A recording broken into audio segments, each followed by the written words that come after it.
नमस्कार साथियों, आप सभी का डायरेक्शन विजन के ऑनलाइन यूट्यूब प्लेटफॉर्म में स्वागत है। और हम लोग ALP previous year question solution कर रहे हैं और ये क्वेश्चन सॉल्यूशन टॉपिक वाइज चल रहा है और इसमें वहीं सिर्फ वो क्वेश्चन मेंशन किया गया है जो एएलपी के अलग अलग जोन से में पूछा गया है।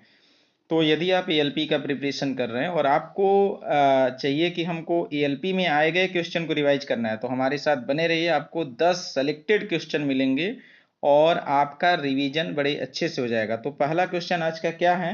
हालांकि ये सीरीज चल रहा है, आप आराम से डायरेक्शन विजन के प्लेलिस्ट में जाएंगे और वहां पर देखेंगे कि एक फोल्डर बना है जिसका नाम है ALP previous year question solution.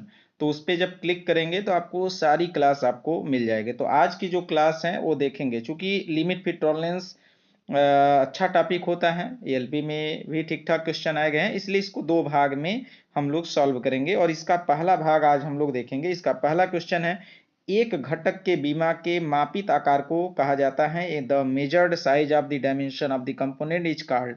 तो nominal size, actual size, basic size और अलाउड साइज, ये सभी साइज हम जब इसका कॉन्सेप्ट क्लास चल रहा था तो उसमें पूरा समझाया गया है, वन लाइनर में भी डिस्कस किया गया। यह दो क्वेश्चन एएलपी में पूछा गया है, अलग अलग जोन में या अलग अलग आपका शिफ्ट में। दोनों क्वेश्चन हम पढ़ते हैं, दोनों ही एक जैसे हैं, लेकिन उसका जो ऑप्शन अलग अलग। देखिए ये वाला क्वेश्चन है, अगला क्वेश्चन ए है कि एक घटक को मापने के दौरान क्या निर्धारित किया जाता है। What is the determined while the measuring the component. तो specify size, nominal size, actual size और स्केल साइज। तो देखिए दोनों में जो आंसर है वो दोनों का आंसर सेम है। यदि किसी कंपोनेंट को आप बनाने के बाद जो मेजर करते हैं तो जो साइज प्राप्त होता है वो आपका वास्तविक साइज होता है। मतलब आंसर इसमें भी आपका बी होगा और आंसर आगे वाले भी क्वेश्चन में ही बी होगा। कहा जाता है कि बेसिक साइज वह साइज होता है जिस पे लिमिटेशन दिया जाता है, जिस पे छूट प्रदान किया जाता है। एक्चुअल साइज वह साइज होता है जो कंपोनेंट बनने के बाद आप मापने गए तो वहां जो साइज मिलता है। तो ऑप्शन क्वेश्चन नंबर 1 का बी आंसर सही है और क्वेश्चन नंबर 2 का भी आपका आंसर सी सही है, क्योंकि इसमें आप क्या दिया है, वास्तविक साइज दिया है। ठीक है ना। तो what is the determine while the measuring A component. ठीक है ना, जब आप किसी कंपोनेंट बनने के बाद मापते हैं तो वहां जो साइज मिलता है आपको क्या मिलेगा, एक्चुअल साइज मिलता है। ठीक है, हम लोग का जो अभी क्वेश्चन सोल्यूशन हो रहा है वो एक तरीके से सुपर फास्ट तरीके से है, चूंकि 10 मिनट में 10 क्वेश्चन का टारगेट है। बाकी यदि वन लाइनर का कॉन्सेप्ट आप अच्छे से क्लियर कर लिए होंगे तो आपको ये सब क्वेश्चन बड़े आसान लगेगा। और वन लाइनर कॉन्सेप्ट को सिर्फ आपको यूट्यूब पर जाना है, डायरेक्शन विजन के प्ले लिस्ट में जाएंगे और वहां पर वन लाइनर कॉन्सेप्ट पर क्लिक करेंगे तो उसमें topic wise one liner concept आपको मिलेंगे जो ऑब्जेक्टिव क्वेश्चन सॉल्यूशन करने के लिए काफी हेल्प करेगा। तो आज का तीसरा क्वेश्चन है, किसी पुर्जे के निर्माण के लिए, किसी पार्ट के निर्माण के लिए अनुमत अधिकतम तथा न्यूनतम आकार के बीच के अंतर को क्या कहा जाता है। मतलब कि मैक्सिमम लिमिट साइज और मिनिमम लिमिट साइज का जो अंतर होता है, चाहे शाफ्ट का हो चाहे होल का हो, उसको हम क्लियरेंस कहते हैं, बिल्कुल नहीं। अलाउंसेस कहते हैं, नहीं। एयर गैप कहते हैं, नहीं। टॉलरेंस कहा जाता है। तो टॉलरेंस का मतलब होता है अपर लिमिट साइज और लोअर लिमिट साइज का अंतर को टॉलरेंस कहते हैं। ए भी एएलपी में 2019 का क्वेश्चन में पूछा गया है, 19 में। क्वेश्चन नंबर 4 का देखेंगे, इकार्ट सुपीरियर। इसमें देखेंगे, देखिए होता क्या है, इकार्ट सुपीरियर, इकार्ट इंफीरियर। जैसे हम मेंशन करें कि भाई यहाँ पर ई एस लिखा है, आपको ये न देता, आपको ई आई दे देता, तब क्या करते, या स्मॉल ई एस और स्मॉल ई आई दे देता, तब क्या करते। तो Ekart superior, Ekart inferior, Ekart superior, Ekart inferior, दोनों का मतलब सेम है, सुपीरियर इंफीरियर। लेकिन एक हमने कैपिटल में लिखा और एक स्मॉल में लिखा। तो जब भी आपको कैपिटल लिखा गया मिलेगा तो आप समझ जाएंगे कि हम जो भी आंसर देंगे वो होल के लिए देंगे, और स्मॉल यदि है तो हम देंगे शाफ्ट के लिए। मतलब ए वाला हमारा शाफ्ट के लिए लागू होगा और ए वाला हमारा होल के लिए लागू होगा। तो अब आप देखिए कि हमारा दो आंसर तो बिल्कुल एक कट गया, इसमें तो होगा नहीं, बस इसी में होगा। अब इसमें देखिए इकार्ट सुपीरियर का मतलब क्या होता है, सुपीरियर का होता है अपर डेरिवेशन, मतलब उच्चतम विचलन। और इन्फीरियम का मतलब इन्फीरियर का होता है लोअर डेरिवेशन मतलब न्यूनतम विचलन। लेकिन किसके लिए, होल के लिए कि शाफ्ट के लिए? तो कैपिटल में यदि लिखा रहेगा तो आप कहेंगे होल का उच्चतम विचलन, और यदि स्मॉल में ईएस लिखा है तो आप शाफ्ट के लिए उच्चतम विचलन लिखेंगे। तो यहाँ पर तो कैपिटल ईएस दिया है, इसलिए आंसर जो होगा होल का उच्चतम विचलन ए होगा। लेकिन यदि हमारा ये क्वेश्चन में ईएस न रहता, ई आई रहता, तो हमारा आंसर ए सही हो जाता, मतलब ऑप्शन ए सही रहता। ठीक है ना। तो इस पे हमने एक क्वेश्चन, दो क्वेश्चन, तीन चार क्वेश्चन बन सकते हैं। ALP 2004 का क्वेश्चन है, बड़ा ही अच्छा है। इस पे 5-6 क्वेश्चन भी बनाया जा सकता है। ठीक, आगे बढ़ते हैं। क्वेश्चन नंबर 5 कह रहा है होल बेसिस प्रणाली में डॉट डॉट प्रकार के सुराखों का न्यूनतम या निम्नतर विचलन ओ होता है। तो होल बेसिस प्रणाली में जो होगा ओ एच, मतलब एच प्रकार के सुराखों का निम्नतर विचलन ओ होता है। यानी ऑप्शन जो होगा वो एच होगा, कैपिटल एच होगा। होल के लिए वैसे भी कैपिटल से प्रदर्शित किया जाता है। आगे बढ़ते हैं क्वेश्चन नंबर 6 में। होल बेसिस पद्धति में यानी होल बेसिस सिस्टम, देखिए दो प्रकार का सिस्टम होता है, एक होल बेसिस सिस्टम होता है और शाफ्ट बेसिस सिस्टम होता है।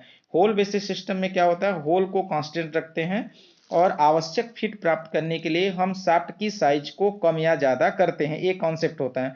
यदि शाफ्ट बेसिस सिस्टम होता है तो शाफ्ट की साइज को कांस्टेंट रखते हैं और होल को आवश्यक फिट के अनुसार उसकी साइज को कम या ज्यादा करते हैं।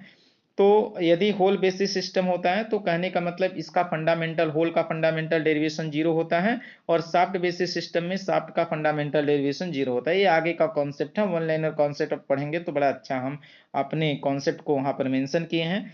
आप जाकर के वहां देखेंगे तो आपका पूरा A to Z क्लियर होता जाएगा। तो होल बेसिस सिस्टम में होल को कांस्टेंट रखा जाता है। अब हम ऑप्शन पढ़ते हैं। देखिए करा होल का साइज बड़ा होता नहीं, होल का साइज छोटा होता नहीं, होल का साइज स्थिर रखा जाता है, फिटिंग के अनुसार शाफ्ट की साइज कम या ज्यादा रखी जाती है, यही सही होगा। बाकी शाफ्ट का साइज स्थिर रखा जाता है या नहीं, ये शाफ्ट बेसिस सिस्टम के लिए लागू होता है। ठीक है ना। यदि शाफ्ट बेसिस सिस्टम रहता है तो आंसर डी हो जाता है। आगे बढ़ते हैं क्वेश्चन नंबर 7 की तरफ। तो कह रहा है सिलेक्टिव असेंबली की विशेषताएं। देखिए सिलेक्टिव असेंबली होता क्या है कि इस प्रकार की असेंबली में जो भी कारीगर अपनी योग्यता के अनुसार, यानी योग्यता के अनुसार महसूस करके या क्लियरेंस गेज आदि का प्रयोग करके पार्ट्स का चयन करता है और उसको असेंबल, जोड़ता है, मिलान करता है, और इस असेंबली में जो दूसरी असेंबली पार्ट फिट नहीं हो सकती है। कहने का मतलब है कि इसकी मेंटेनेंस में भी प्रॉब्लम होती है, स्पेयर पार्ट आसानी से उपलब्ध नहीं होते हैं। ठीक है ना। इसकी इंटरचेंजेबिलिटी कम होती है। तो सिलेक्टिव असेंबली की जो विशेषता होती है, सस्ती होती है, बिल्कुल नहीं, अधिक उत्पादन में तैयार होता है नहीं, नॉन सेलेक्टिव असेंबली अधिक उत्पादन में तैयार होता है, स्फेयर नहीं होता है, मतलब ये आपका आंसर सी होता है कि भाई क्यों इसके स्फेयर भी आसानी से उपलब्ध नहीं होते हैं। आगे बढ़ते हैं क्वेश्चन नंबर 8 की तरफ।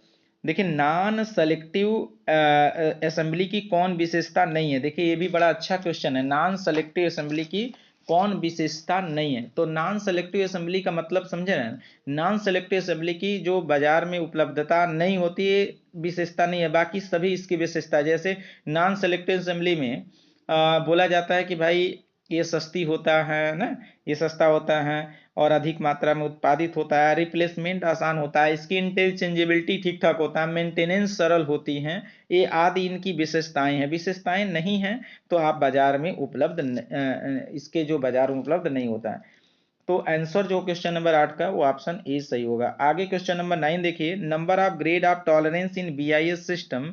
BIS प्रणाली में सहिष्णुता की ग्रेडों की संख्या देखिए 18 ग्रेड ऑफ टॉलरेंस यहाँ पर होता है। ठीक है ना। IT के फॉर्म में उसको प्रदर्शित किया जाता है, IT 0 से IT 16 तक प्रदर्शित किया जाता है। ठीक है ना। तो ये आपका यदि IT 0 IT 60 कैसे लिखा जाता है वो हम कॉन्सेप्ट पढ़ाए हैं, आप जा करके वहां से भी देख सकते हैं। बट यहाँ पर जो हमारा आंसर होगा वो 18 होगा।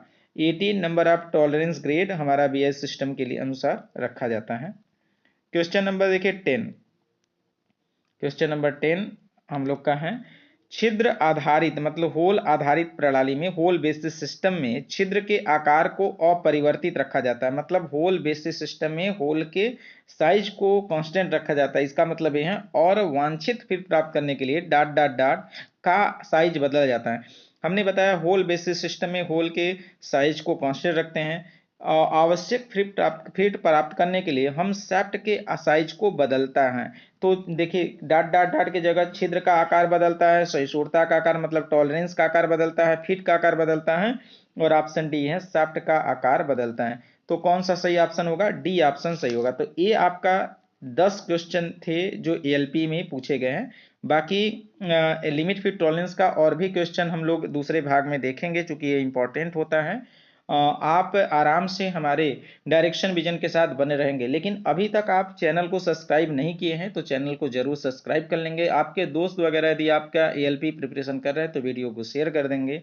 और भी किसी प्रकार का कोई मन में डाउट है, कंफ्यूजन है, तो आपको कहीं नहीं जाना है, सिर्फ कमेंट बॉक्स में जाके कमेंट करिए, आपकी पूरी सहायता की जाएगी। आज के लिए बस इतना ही। हमारे चैनल के साथ बने रहिए। आप सभी का बहुत बहुत धन्यवाद।